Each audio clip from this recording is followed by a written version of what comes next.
Have you noticed some of the whiskey investment opportunities that are circulating lately? And maybe you thought, this sounds interesting, but I bet it's risky. You know what? You're not wrong. Most people eventually conclude that the whiskey or bourbon itself might be a pretty good investment. That's partially true. What's far more compelling to me is not just the whiskey, it's the infrastructure and the process behind it. In the next couple minutes, I'm going to show you the difference between a bourbon or whiskey story and a bourbon business because one sounds great and the other can quietly build wealth like you've never seen before. My name is Kent. I'm the founder of the Smart Flex Fund, and I help accredited investors understand alternative investments without hype, just clear thinking and smart structure. And every video I make, I try to give you at least one simple idea to invest with more confidence and fewer surprises. Now, here's the problem with most whiskey investments.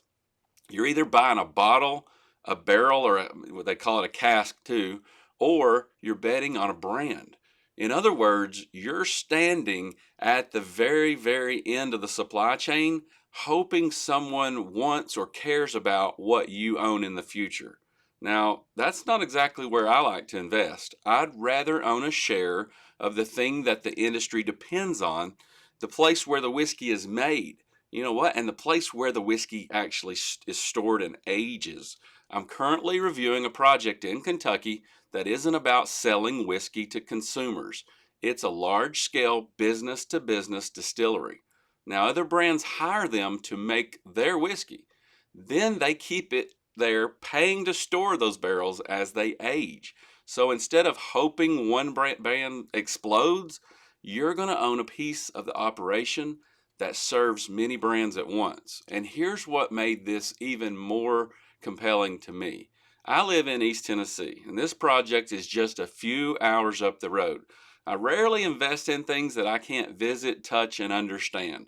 And the guy behind this, unfortunately, he's probably a Kentucky Wildcat fan, but I still like him. He's humble, he's down to earth, and he's the youngest person in history to ever win Distiller of the Year. Now that tells me two things, maybe three. He's respected, he's hungry, and he may be a little bit dangerous in the best way. Now, here's the shift that most people miss. This is not a bourbon bet. It's a manufacturing business with customers, with operations, and with revenue. And also, it's not one of those wait 7 years and pray deals. The business generates cash flow from the first day of production. And it continues earning money from every barrel in storage. Then there's the tax side. This is a real estate deal. This is equipment. It's custom built infrastructure. The depreciation in a deal like this is staggering. Not just theory, not someday. Real depreciation tied to a real operating business. Now, you're not betting that the bourbon is going to be popular. Kentucky already settled that. The Kentucky Bourbon Trail had a record 2.7 million visitors in 2024, and that's expected to exceed 3 million in 2025.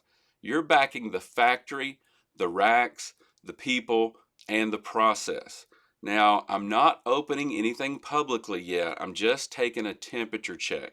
If you're an accredited investor and this kind of investment fits how you think, comment bourbon below and I'll keep you looped in as this develops.